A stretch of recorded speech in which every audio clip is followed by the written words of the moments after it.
As many complaints as can be justifiably made about Gran Turismo's current state, and of course I made quite a few of those points in a recent 27-minute long rant, which was spurred on mostly by GT Sports servers being shut down in January. Check out that video if you haven't already. Many people appear to be agreeing with a lot of the sentiments that I made. This is still something that we enjoy. Fishing out new vehicles, secret things, Easter eggs, leaked data mining, this and that and the other. And this is one of those occasions, and it's something which I'm sure some have noticed. In fact, this was brought to my attention by Pex DJ on the HSG Discord. There's a link to join the Discord if you haven't already down in the description. And I have a vague memory of noticing this myself in the movie, but then forgetting about it. So I'm grateful to them for bringing it back to mind. Also, there's a website called Traxion, which I'm sure many of you are familiar with, and when I googled this to double check if anyone else had noticed, they had as well. And they actually did a comprehensive list of all the cars that are technically not in Gran Turismo that were in the movie. We are not going to be covering all of those, because some of those I think are just too pie in the sky. Stuff like the Volkswagen Corrado, because it's not in the game. You know, it's in the movie, but that doesn't mean anything. It could arrive in the game, but that's just too far-fetched for me to discuss with any kind of actual merit.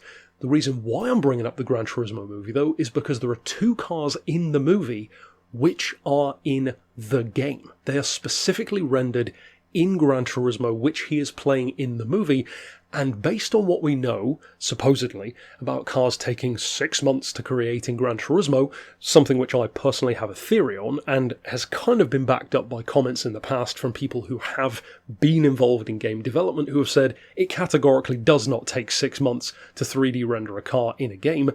Plus, when you factor in the actual math, it calls into question that 6 months very seriously. If you look at, for example, how many cars are in the game versus how many employees Polyphony actually has, the math just doesn't make sense that they could even have that many cars if every single one takes 6 months. They don't have enough people to do that, they don't have enough time between games to do that, and even if that were the case, I believe when they say 6 months, that probably means 6 months from the time that they decide to include a car, then talking to an owner, finding the car, recording the audio, doing the 3D, finally testing it, getting the physics and everything right, and then implementing it into the game. That I could see taking 6 months, but not the actual modelling of the car. I do not take that seriously for a second. With that to one side though, let's assume that it does. Let's just say that that 6 months were accurate.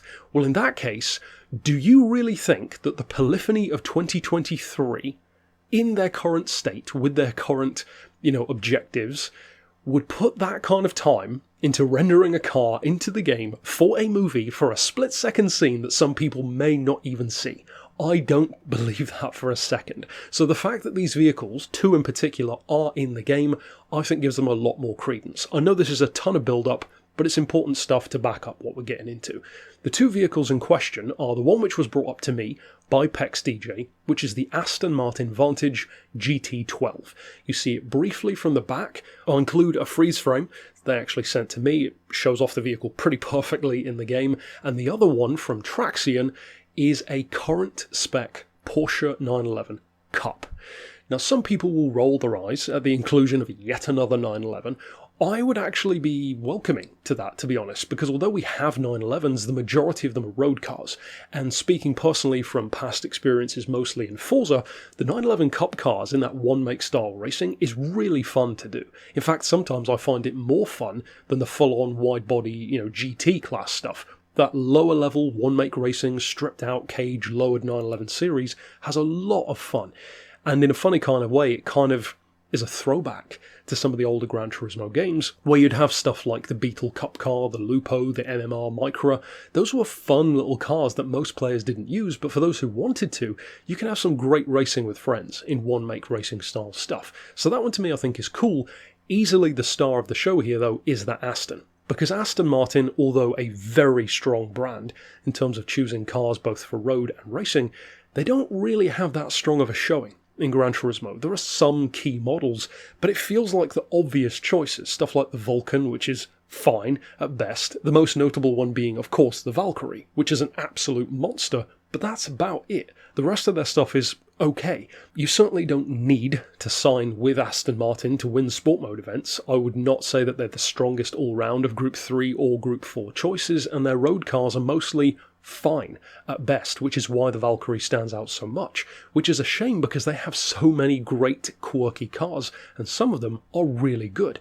If this one does arrive in the game, or even is held back for a next game, the Vantage GT12 is a perfect choice. It allows those who love Aston to genuinely take on the likes of your GTR Nismos, your 911 GT3s, certainly if they brought back stuff like Ferrari Scuderias, etc. It's that perfect tier of machine. The funny thing is, this is an occasion where I actually do feel that Gran Turismo would be better off having the GT12 than Forza is, because Forza does have this car, but it's next to worthless. It's one of those cars which you just can't really do much with, especially in a game like Horizon 5, which very much favours straight-line performance. The GT12, even fully tuned, is not that quick. If I recall correctly, it's like a 245 mile an hour car, which would be great in Gran Turismo, but that's rubbish in Horizon 5, so it just gets completely overlooked most of the time. And that's a shame because it's a pretty damn good car with a lot to offer from a track day perspective, and that, of course, is where Gran Turismo's strengths could come in.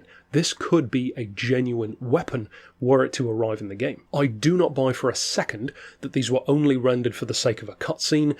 Could it be that this was just like semi-real footage with the HUD of the game overlaid? I guess it could be, but it doesn't look that way in the game, because again, that would involve them taking those cars to Le Mans or various other places just to record that, which is also a huge amount of work, again, just for that momentary scene.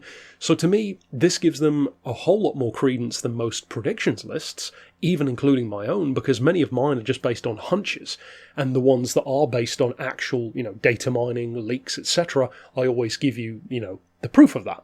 So on this occasion, the proof is pretty clear. It's in the movie, it's rendered in the game, they chose to put those in the movie, which I think could be an Easter egg for those who are interested in newer vehicles, as many of us are, but I would say that that gives these two vehicles, at least, a much better chance than many others on leak lists or otherwise to come to Gran Turismo 7 in an update, or maybe even in the next game as day one vehicles. If, for example, the GT12 doesn't come to GT7, I could easily see this one being like a trailer hero car for the next Gran Turismo game. You could immediately imagine in your mind seeing a Vantage GT12 going around like Willow Springs or something, or a Trial Mountain in a trailer. That's a perfect trailer car. So ultimately we'll have to wait and see. Thanks once again to PexDJ for bringing it back to mind. Of course, check out the Traxion list online if you want to see the other vehicles that you might have missed in the movie. Most of those are real cars though, so I don't count those.